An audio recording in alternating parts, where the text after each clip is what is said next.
May the merits of these teachings benefit all beings.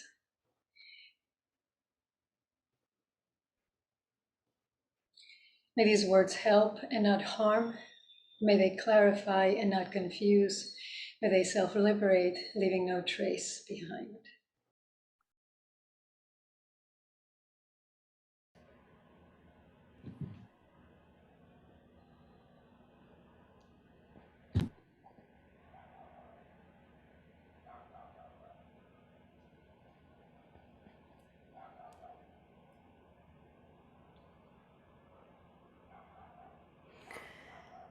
May the merits of these teachings benefit all beings. May these words help and not harm. May they clarify and not confuse. May they self-liberate, leaving no trace behind. All right, hello everyone. And it is so nice to see you. So good to see you. Welcome, welcome, welcome. It's been way too long. So today we are beginning our study of Shantideva, the way of the Bodhisattva.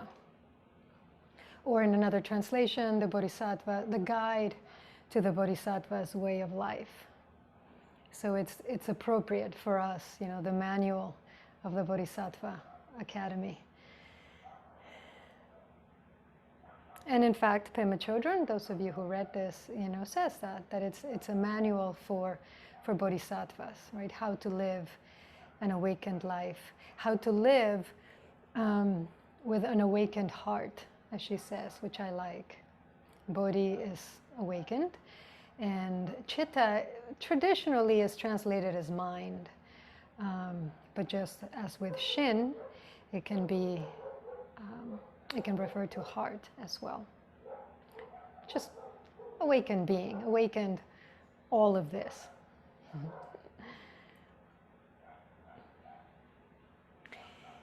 And, you know, with Shantideva, you either love him or you hate him, I have to say. I happen to love him.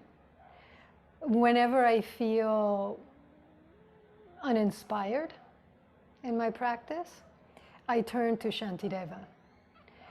I find him so direct, so compelling, and so not just inspiring, but kind of rousing, which is what sometimes people react to. He can be fire and brimstone, and with our Western sensibilities, there's you know, some of some of his writing on the hells, and you know, how can I pretend to awaken when I'm just, you know, pursuing my little pleasures. I mean, he can be cutting, but if we don't take it as shaming, as in any way him trying to diminish himself or us, then it can in fact give us sometimes the jolt that we need. So Shantideva was an Indian monk, philosopher, and 8th century. So as Pema Chodron says, the way of the Bodhisattva was written around, oh, no, she doesn't say that, but it was written around 700 Common Era at Nalanda University. It was a monastic university, which now only the ruins remain in eastern India. And the story of Shantideva, if you read the prologue, is very interesting. To me, what's interesting is that it has those mythical elements similar to the life of the Buddha, the life of any great teacher, right? Those aspects of the supernatural that creep in, which I never dismiss. I don't take them literally either, but I always ask myself, why is this here? And what does this tell me about this person who, miracle or not, was undoubtedly quite outstanding to compose such a text? And you know, as the story goes, at Nalanda, they said that his 3 realizations were eating, sleeping, and shitting. He apparently was not he did not apply himself. And so you can just imagine, those of you who have spent any time in a monastery or in a close community, everybody does the same thing, right? We all do everything together. We get up at the same time, we eat at the same time, we sit at the same time, and then there's this monk over here who's not doing any of that. And I've often tried to put myself there and think, well, what was that? Because given what Shantideva wrote, I mean, I doubt that he thought that he was above all of that. And so part of me actually thinks, I wonder if this was part of his skillful means. He wanted to get the monk's attention and the teacher's attention. He wanted to be in such a place where they would say, okay, now teach something, talk about something. And he would give this profound teaching. I mean, maybe he was just lazy, but I doubt it. I really doubt it. And so the monks say to him, okay, you're not doing anything, so we're going to call you, you know, to a traditional debate, and you're going to speak on something. And they build this very high throne to humiliate him. So he has a hard time getting up there, and of course they think he doesn't know what he's doing. So one version, as Pema Chodron says, is meant to, the monks intend to humiliate him. And the other version, they're trying to get him to snap out of it, right? To get himself together and actually start practicing. And he surprises them by effortlessly climbing up onto the throne and saying, well, do you want something, a teaching that you know, or something new? Well, you know, why don't you say something new? And he produces the way of the Bodhisattva in verse. And as he's finishing and he's reciting the last chapter, which is not included in No Time to Lose, because it's a treatise, I mean, it's a chapter on wisdom, the paramita of wisdom, but it's really a treatise on all the different doctrines of Buddhist and non-Buddhist schools, and it gets very technical. It can be quite abstract. And so Pema Chodron chose to not include it and to treat it separately. I tried reading the Dalai Lama's commentary that she recommends. I did not get very far. I think I really need to do that with someone, with a teacher. But as he's reciting this last chapter and his words get more and more lofty, he supposedly begins to levitate. He floats up into the sky and disappears, and only his voice is being heard. And then they never found him again. And so whoever this person was, as I said, he had to be quite extraordinary, or persons. Let's say, for the sake of argument, that it was more than one. It is still an extraordinary work.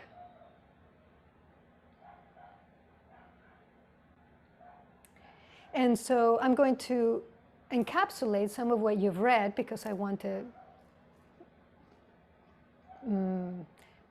distill it. And then at the end, we can deal with questions. So that the verse, right? Pema Chodron says that Patrul Rinpoche, and I've talked about him in the past. He was such an interesting character. Had a verse that encapsulates Shantideva's teachings. May bodhicitta, precious and sublime, arise where it has not yet come to be, and where it has arisen may it not decline, but grow and flourish more and more. So if you think of this as 3 parts, it would be true of any aspect of our practice, right? To awaken the desire, certainly for aspiration, but let's say the desire to work with any aspect of our practice that we feel needs work, compassion, equanimity. So first there is the desire that where it is not, for it to arise, for us to awaken that particular quality. When it is there, to nourish it, to let it continue, and then to have it flourish, right? To grow and to flourish.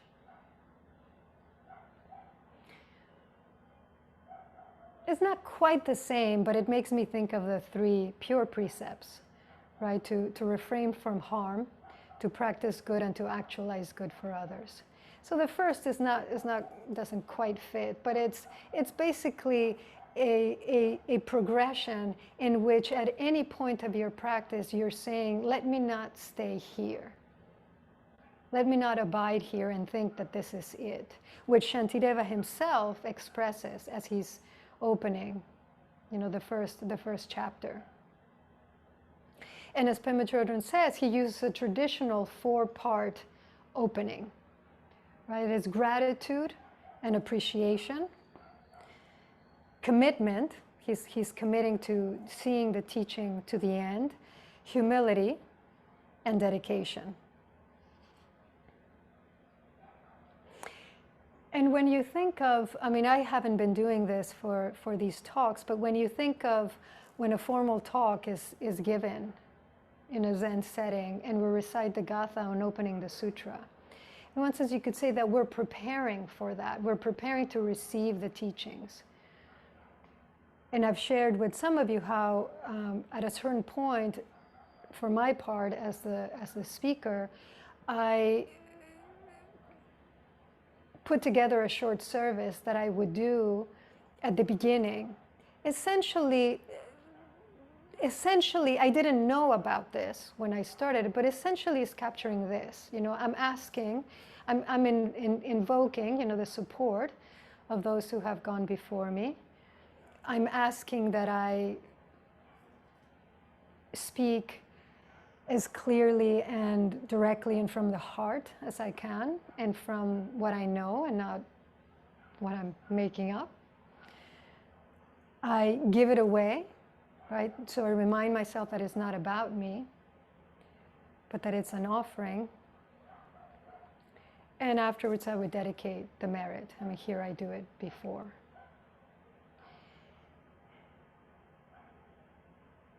And if you think about it, Shantideva is also, with the first few verses, he's placing himself within a tradition, right, within a lineage. And he's saying, what I'm going to speak about has been spoken about before. This is not new, which the Buddha himself would do frequently. In fact, he did it when he was speaking about the Noble Eightfold Path. The first thing he says is, this has been taught before. I'm not discovering anything. I'm paraphrasing, but that's essentially what he said.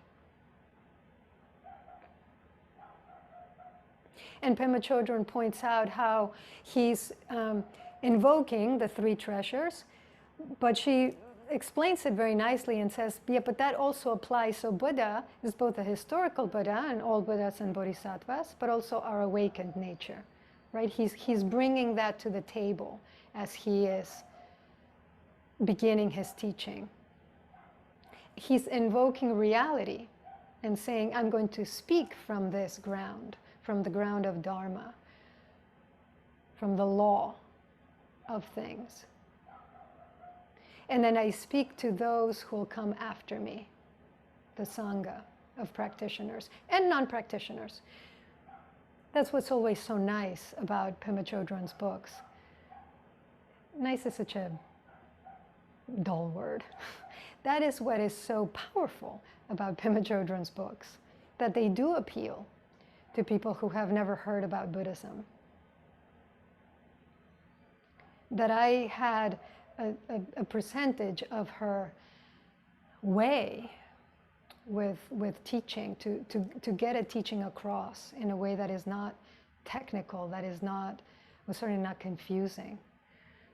And I was reflecting on that earlier, and I wondered if it had to do with her own learning from Chogyam Trungpa Rinpoche, her teacher, who was also unusually skilled at translating the Buddhist teachings for a Western audience.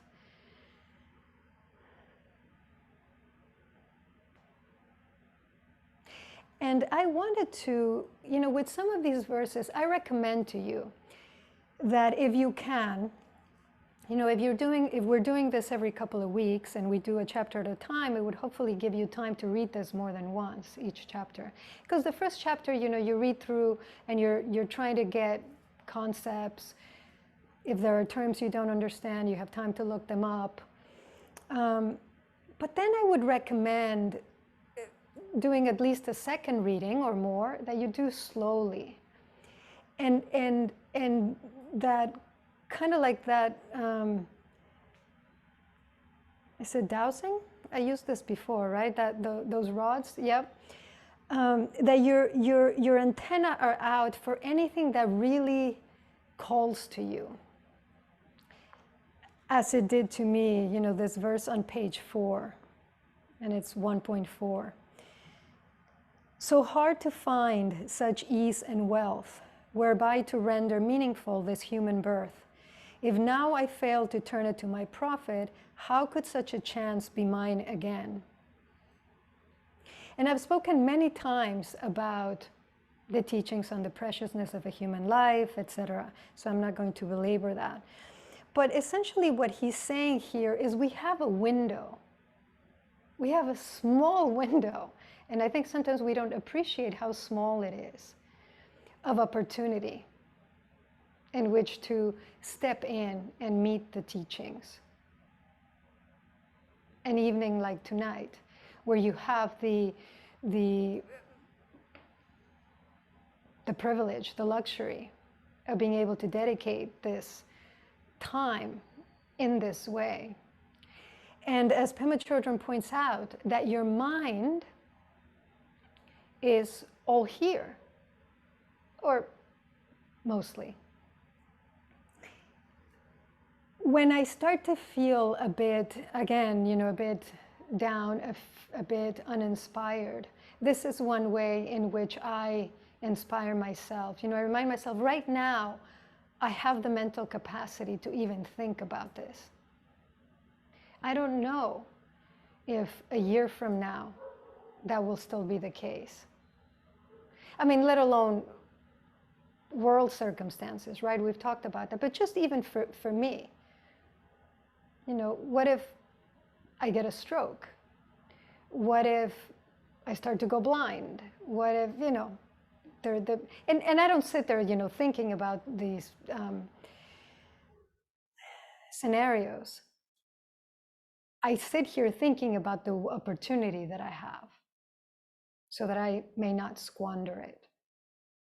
And so when our situation is not ideal for practice, money, time, physical well-being, just remind yourself that the circumstances are sufficiently good for you to be here, for you to do this, which means they're actually perfect for what you need to do.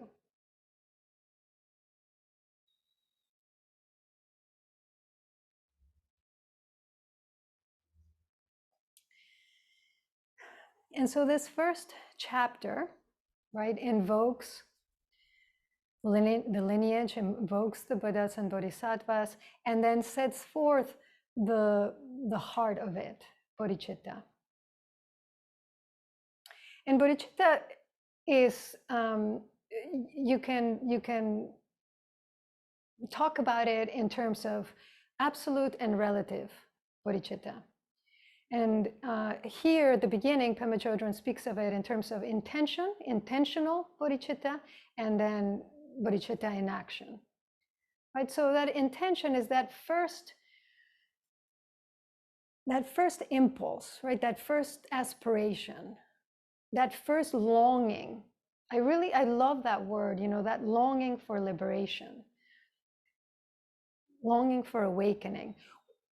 Whatever made you turn toward the path, a path, that's the first seed of bodhicitta. And then something happened that you were able to nurture it, right? That you didn't just let it dry out. And that's significant. And she speaks of it, Pema Chodron speaks of it in terms of, you know, so when there's the intention that you visualize, right? That you visualize all beings being liberated. What in the Tibetan tradition is called creation meditation. And then there's the actions that you take, right? You activate that intent, you activate that aspiration.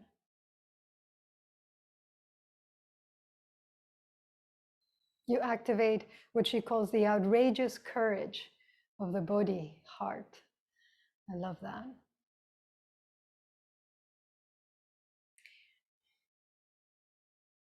And so to if I had to distill the Bodhisattva's work,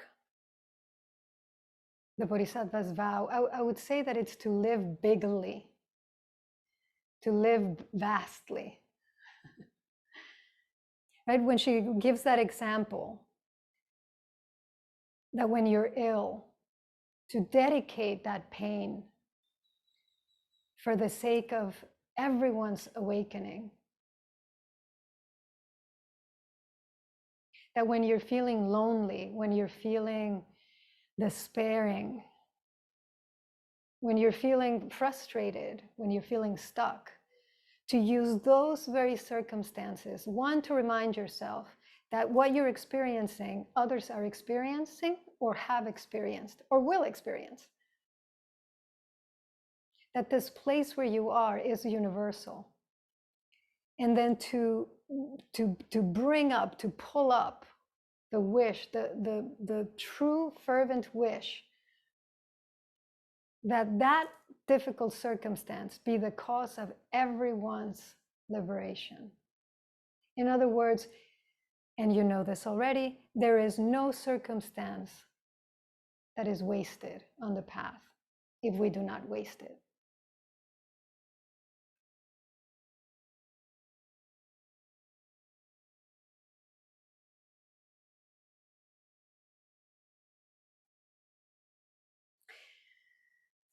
And bodhicitta, what it does in no uncertain terms is it stretches us. It stretches our minds, it stretches our heart, so that it can encompass everything and everyone.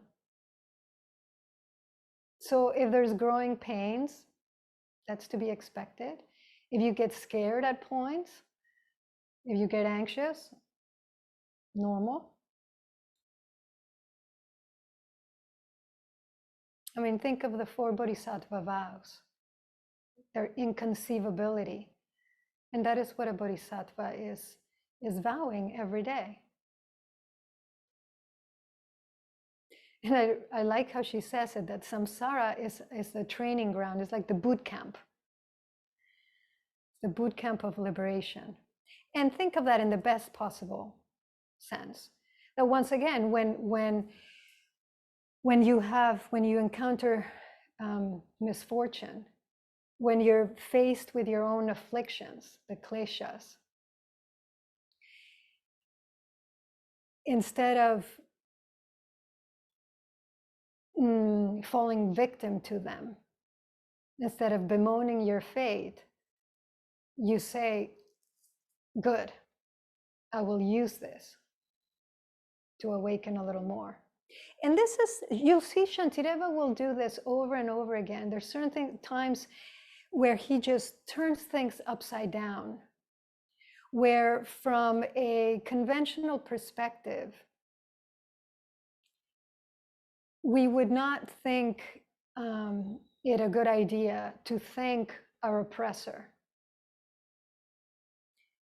I am not saying to justify oppression or to accept it.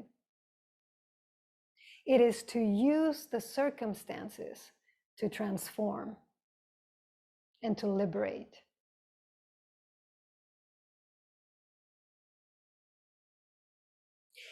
And he really is, Shantideva is often subverting the self, right? Any point where we want to kind of sit down, we want to get comfortable, he says, no, not there. get larger still. Why would you be comfortable in staying in your broom closet?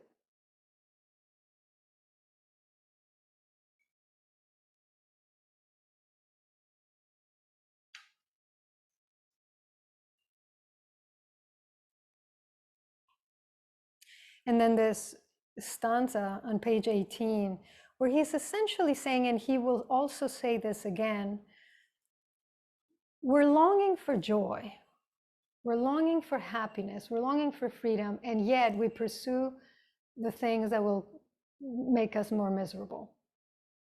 I have asked myself that, or have pointed that out to myself so many times.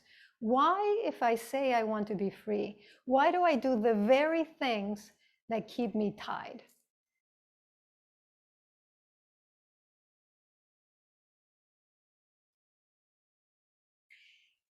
The self will always come up with answers, will always come up with excuses. I think really ultimately what it boils down to is wanting liberation more than to suffer, which seems like a no-brainer, and yet,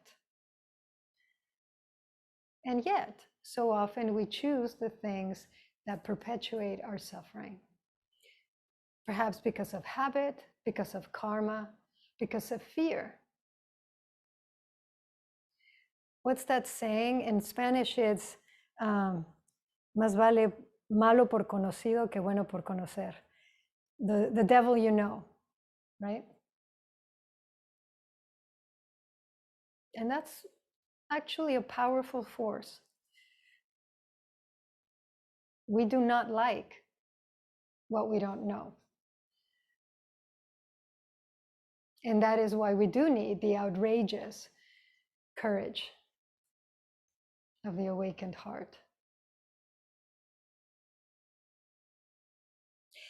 And I think quite a bit of that choice, that less than skillful choice, has to do with what I was writing about in the newsletter.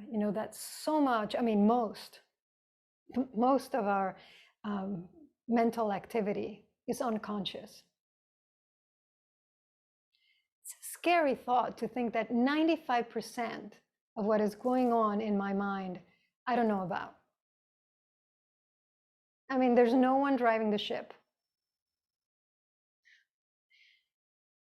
except perhaps a complex web of karma. At the same time, right, it is true that the more we see, the more choices we have available to us, right? And I gave that image, Thich Nhat Hanh saying, and he was speaking specifically of the kleshas, of the afflictions. You bring them up from the basement, up to the light of day. I said, you invite all of your various selves into the living room so you can all talk to one another, so you can hear what each of you thinks. Because you're still responding to them blindly.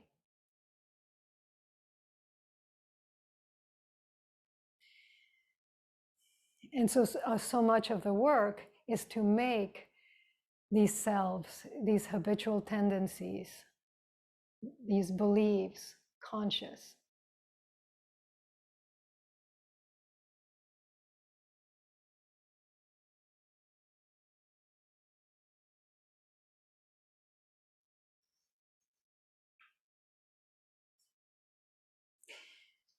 As I was reading, I thought of this poem by Anna Swir, The Same Inside. I think I've quoted it before.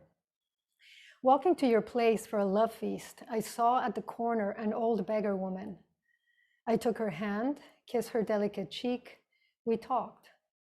She was the same inside as I am, from the same kind. I sensed this instantly as a dog knows by scent another dog. I gave her money. I could not part from her. After all, one needs someone who is close. And then I no longer knew why I was walking to your place. Oh, Yes, I thought of this poem because when she's speaking about the inconceivability of the Bodhisattva vow, and she mentioned Bernie Glassman and his work with the homeless, and him saying, I know I'm not going to stop homelessness, but I'm going to dedicate my life to trying.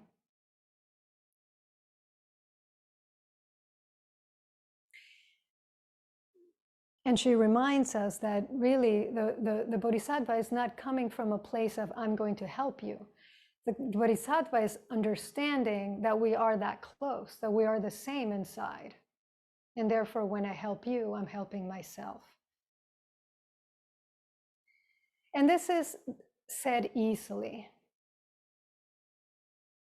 And I would invite you to begin to note those moments in your day when you become territorial, where you claim something as yours, your time, your space, your things.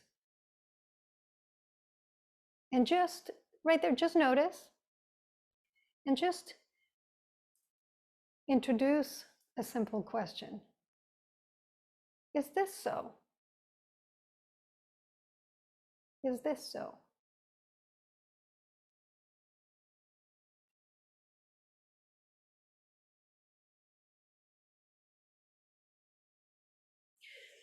And then the closing.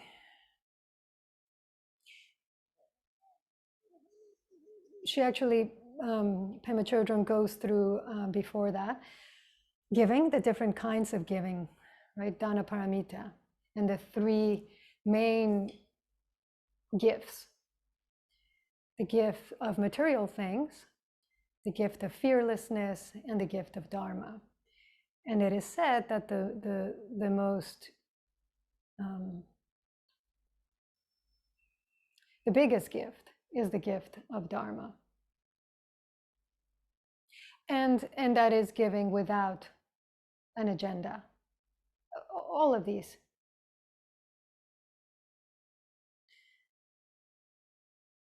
And I don't think she mentions it here, but somebody else mentioned it recently, and that practice of giving, that if you have trouble giving, you practice by holding something in one hand and passing it to the other.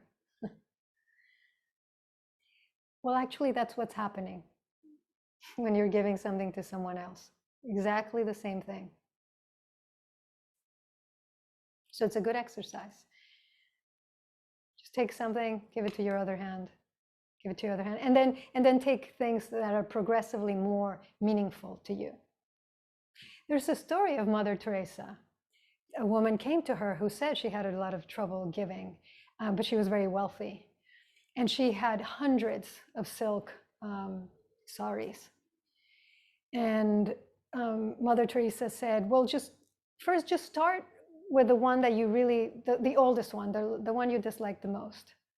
And then give it to somebody who's close to you, perhaps somebody in your family. And then come back next week. And the woman did this, and then she came back. And Mother Teresa slowly coaxed her into giving things that were closer and closer, that were more meaningful to her. And she said to her, you know, when she finally gave her most prized sari to someone she did not know, Mother Teresa said, well, how did that feel? And the woman said, it was like just giving it to myself. Mother Teresa said, exactly.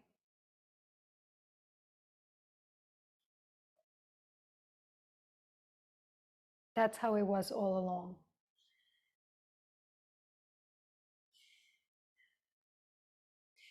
And then that closing that I find so powerful. Page 21. Just those last two lines.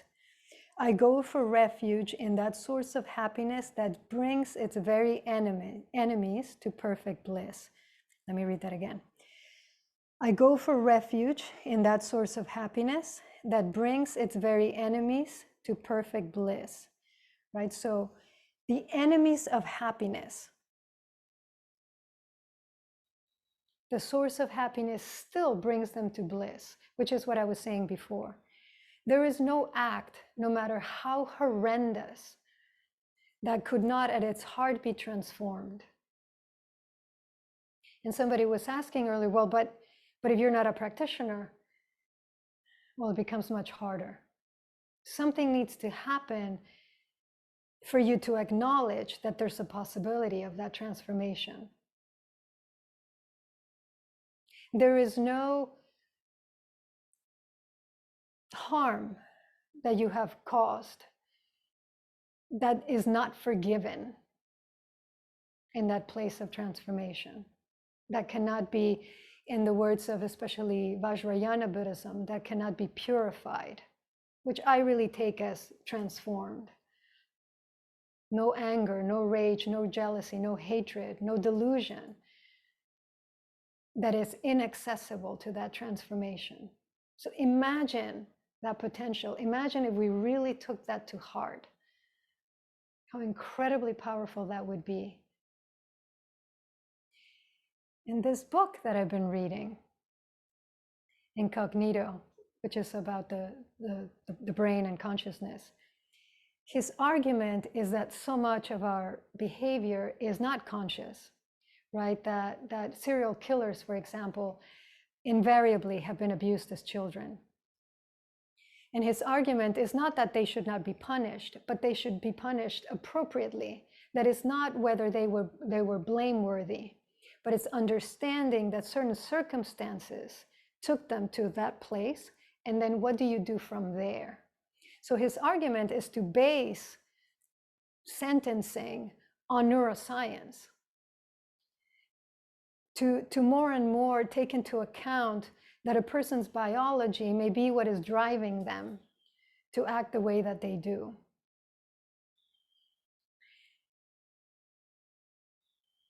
And the reason I'm bringing it up is because it made me think, as I was reading, this last part, that if you think of it from a practice perspective, if we could essentially somehow help all of us to see that at the heart of rage is the other side of that, is love, let's say, or deep care, that rage is empty of any existence other than the one we give it. Could we create some scientific tool to help us to see that directly and therefore transform? That would be pretty amazing. I would be out of a job, but still, it would be worth it. It would be totally worth it. I can open a bookstore, my other dream. I've always thought, well, if this doesn't pan out, I would open a bookstore. So let me open it up for comments or questions or disagreements or anything else.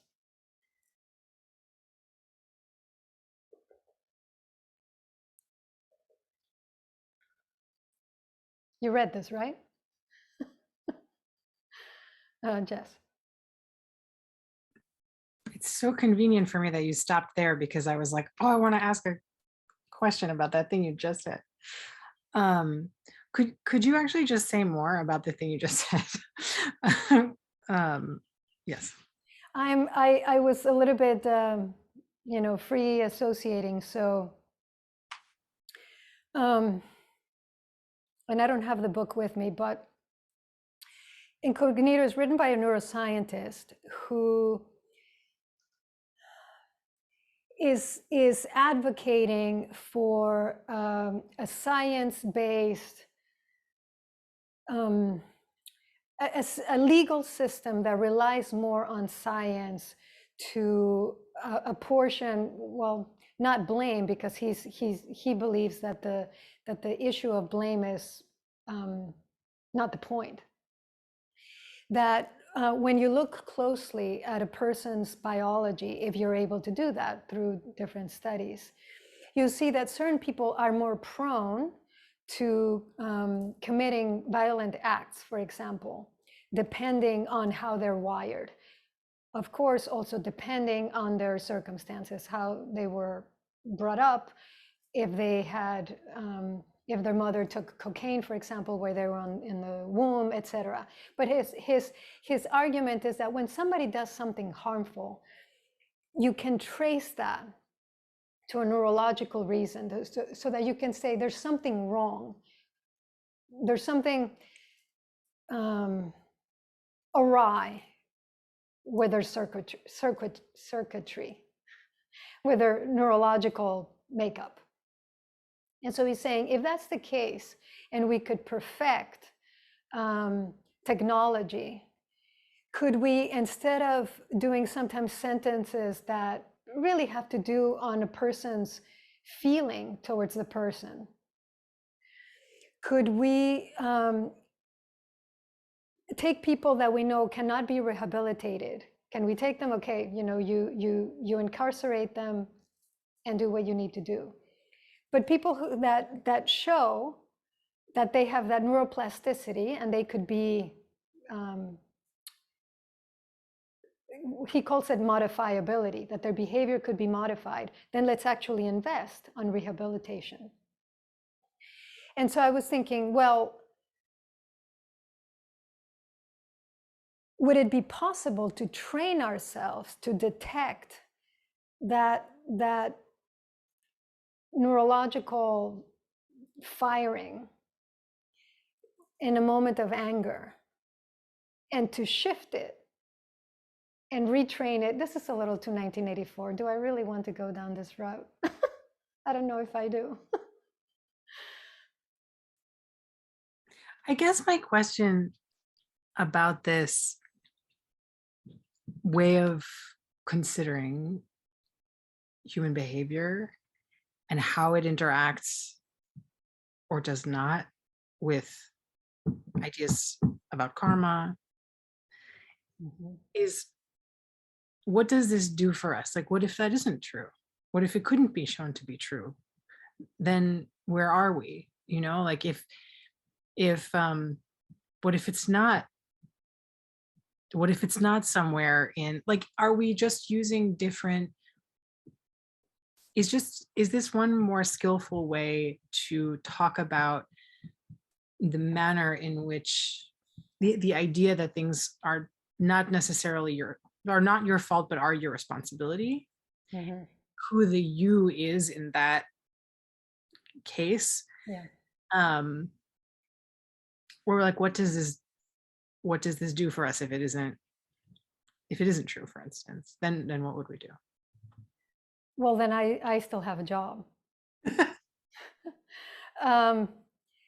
Yes, I see what you mean. And, you know, he's even bringing into question, and I wrote this in the newsletter, the existence of free will from a scientific perspective, from a neurological perspective, because they've done experiments where they've been able to time very precisely, I'm lifting my hand, and apparently that happens a second after the first impulse to move actually happened. So what's moving my hand?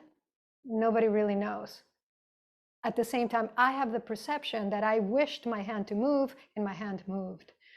Now, it is, you know, reducing it. I think, I'm not a neuroscientist, certainly. I think it's dangerous to try to put any of the eggs in one basket and reduce it to just biology or just to the neural circuitry. I should just not say that word. I mean, where does it leave us? I think it leaves us where we are now, which the more blindness, the more harm. The more we see, the more likelihood we have of not perpetuating harm. So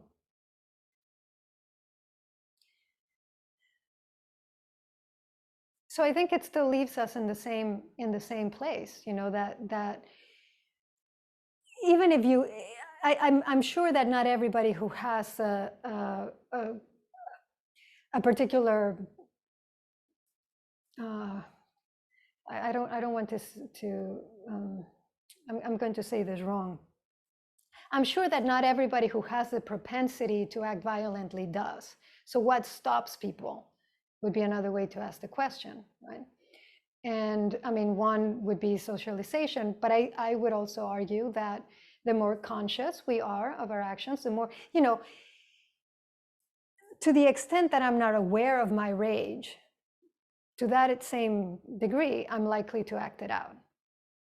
If at the very least I'm aware of it, then I have the choice, I have the opportunity to channel it in a different way.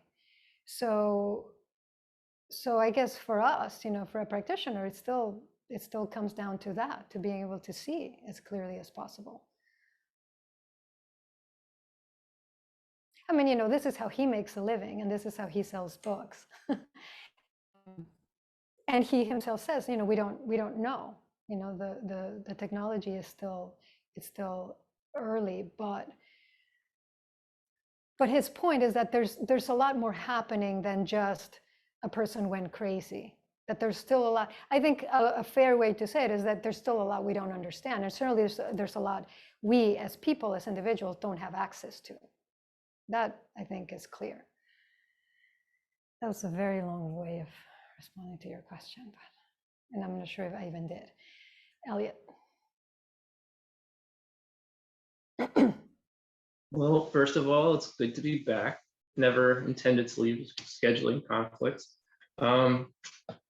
Something that came to mind instantly on this topic of, well, are we just telling ourselves this? Is it like really just we're trying to like kind of rationalize the horror of the world or human indifference? But Call Me by My True Names by Thich Nhat Hanh, really potent poem of him coping with the fact that these Thai sea pirates raped a Vietnamese girl after killing her father, and then she threw herself into the sea to drown herself. And he was distraught and depressed at the news, and he wrote this poem that he is the pirate, or no, he is the girl and the pirate who defiled her. Call me by my true names so that the door of my heart can stay open. And I had to keep it as focused as possible. 3 real life examples of, I think, yeah, 3 of how I've seen this in life. And whether or not neuroscience could ever prove it, it's pretty evident from like a psychological perspective, an observation of others and an observation of self. As I had mentioned once, you're gonna ask something, Zuisei? I was going to say, can you give us one example so Alexandra has the chance to? Oh, sure. Well, spending 3 years in a psych ward, as I mentioned once or twice to the group, there was someone I knew there from middle school, and when I knew him, he was a decent person. And when he was in the hospital, when he was psychologically balanced, when his meds were working, or he wasn't getting too much trouble from the staff or whatever, he was really nice for me to be around. But he could still break into really crazy stuff, really disturbing stuff, and so on and so forth. And I had a couple of roommates who also were very, they weren't the same every day. They weren't the same every month. And one day they could aspire to like doing all these healthy things, exercising, taking their medication, not doing drugs anymore when they get out, all this stuff. And then societal pressures would come together enough and they would collapse, go down the same road. And it was kind of this intense variability. They didn't have spiritual practices like mindfulness and meditation. And just in my own life, regardless of the hospital years, I can see the fluctuations day by day, week by week, month by month, just that I have Sangha and mentors that can help me be who I want to be, having that refuge. So yeah, I think it's very knowable if we're willing to face the things that we hate in life and the things that have hurt us, and see that we have the same seeds at the very least, and hopefully we're fortunate enough to not be bound and dictated by them. Right. You know, and sometimes the odds will be very, very long. You know, for some people, it might not happen in this lifetime. from a Buddhist perspective, you get another chance. And so whatever you can do in this life will help in the next round. Not so that you sit and wait for it to happen, but you know, we all deal with karma, and for some of us it is quite heavy karma, and you can't just, you know, will it away. So you do the best you can, and you help others, like you said. Alexandra?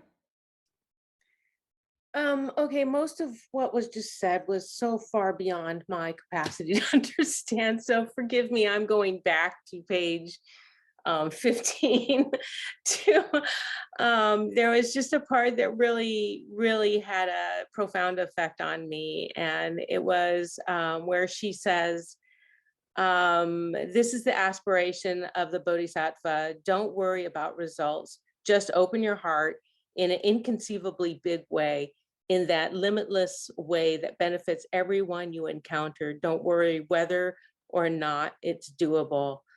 The intention is vast. And I've had difficulty with the expansion part of this. And I, in fact, do stuff for the homeless in a very tiny way.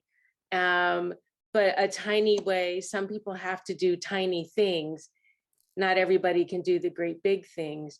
And so, you know, it was like when I read this, I felt like, okay, I'm doing my part for the expansion of this problem with homeless, and that it's not my place to worry about the results. It's just my place to do my part. Yeah. And it really gave me great, it just made me feel really good. And I just kind of wanted to throw my comment in to the ring before the end of the session. Yeah, no, I really appreciate it. You know, I've said this before, whether 100% looks like this or whether it looks like this, it's 100% when you're fully in it. So your little bit is inconceivable in itself. Let it be inconceivable. Don't worry about comparison. Don't worry about, you know, am I doing enough? That question has plagued me for so long, and I realized it's not the right question to ask. Of course, it's not enough from a relative perspective. Am I fully in my life? Well, yes, I think I can say so. Am I fully trying, you know, to offer what I can? Yes, I can say so. Okay, then forget about the question, you know. And in terms of, you know, being beyond you, I mean, that's why, you know, I'm throwing a lot your way because I do want to go through the book. But what I said, I meant, you know, if you get to one stanza, one verse, and that's the one that calls to you, stay with that and let it. I mean, I've read this book any number of times, and every time I find something that I didn't see before. So don't let it stop you. I mean, there's a lot here. Okay.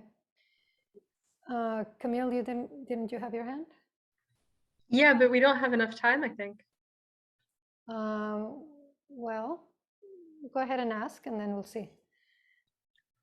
Okay, I had two questions, but I guess I'll just ask one. Shantideva kind of laying around and being this lazy guy in the monastery reminded me of Linji's language about the noble person has nothing to do, and when you want to sit, when you want to sleep, sleep, when you want to eat, eat. You know, he's kind of yeah. It almost sounds like Shantideva is following those instructions. He's just doing what he wants to when he wants to. I guess I'm wondering if maybe he was just practicing differently than, like, I know Shantideva's tradition is pretty far removed from Linji's tradition. But there's some wisdom that's not just contrarian in laying around, isn't there? Yeah. Yes. So I, you know, of course, we have no way of knowing what he intended, what he was doing. At the same time, you know, when you read The Way of the Bodhisattva, like I said, I have a hard time imagining that he was a lazy bum. So I agree. I think he was following a type of wisdom, and it's hard to know, but I think maybe the proof is in the results, is what he did with it, and he did an amazing lot. He did a lot. So. Can I ask you my other question, or should we close? Is it short? I mean, it depends how long your answer is. Okay, I'll make my answer short. The Buddha said that free will, that whole conversation is beside the point, right? And he said it's a matter not pertaining to liberation, is the phrase in the book I'm reading. But and he didn't even entertain questions about it. And then you were saying, when you raise your hand, actually, like, you have the experience of free will, but that's not actually what's happening. And I've noticed often I think that I have this experience of free will, but then it'll become clear that things could only have happened in exactly the way they happened. And that seems truer to me, that everything in this sort of gigantic karma machine instant can only happen in exactly the way it happens. And that seems truer than that there's free will. Like, right? Things can only happen exactly the way they happen. Isn't that right? Is that right? Well, this is not a short answer. This is not a question for 901. Well, I warned you. Free will, yeah, it's a huge subject, but you're right, the Buddha did not concern himself with it. And Rahula basically says, well, it's not free in the way that we think of it. Free of is like, I'm an individual and I can do what I want. It doesn't work that way. If the self is an illusion, then who's the one who's free? I don't have an answer. There seems to be I'm blanking on the word, an illusion, an appearance, an experience of choice. What's happening under the hood. It sounds like it's not so straightforward. At the same time, I do believe in practicing, and I do see people change. I see myself change. I've seen others change through practice. Was that going to happen exactly that way anyway? I guess that's possible. So I don't have an answer for that. I think what you're saying is you don't know if things can only happen the way they happen. Correct. I don't know. Thank you. Certainly as a practitioner, I want to think that I have that I can make certain choices. But is that an illusion as well? I guess that's possible. Yes. If instead of, as I've said in the past, if instead of finding a Zen book at that hostel in Spain, I had found the Bible, would I be sitting here now? Well, maybe not. But of course, that's just a conjecture in my mind, in my brain, a story that I'm telling. Maybe the only book that I could find was a Zen book forever and ever in that hostel. I don't know. Movies have been made of this, books have been written about this. I have no idea.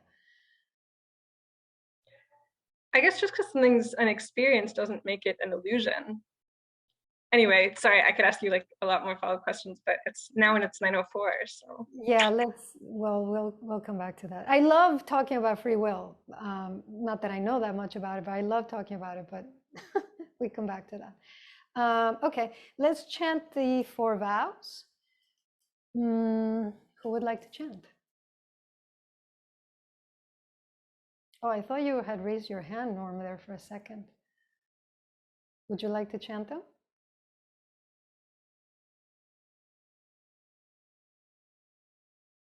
Is he thinking about it? Oh, you're muted.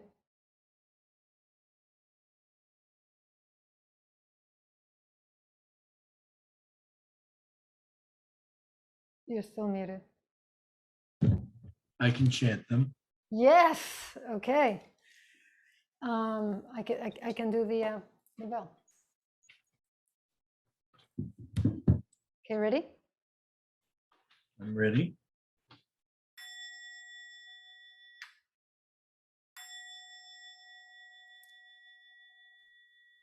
Sentient beings are numberless. I vow to save them. Desires are inexhaustible, and I vow to liberate them. The dharmas are boundless. I vow to master them. And the Buddha way is unattainable. I vow to attain it. Sentient beings are numberless. I vow to save them. Desires are inexhaustible. I vow to liberate them. The dharmas are boundless. I vow to master them. The Buddha way is unattainable. I vow to attain it. Sentient beings are numberless. I vow to save them. Desires are inexhaustible. I vow to liberate them. The dharmas are boundless. I vow to master them. The Buddha way is inexhaustible. I vow to attain.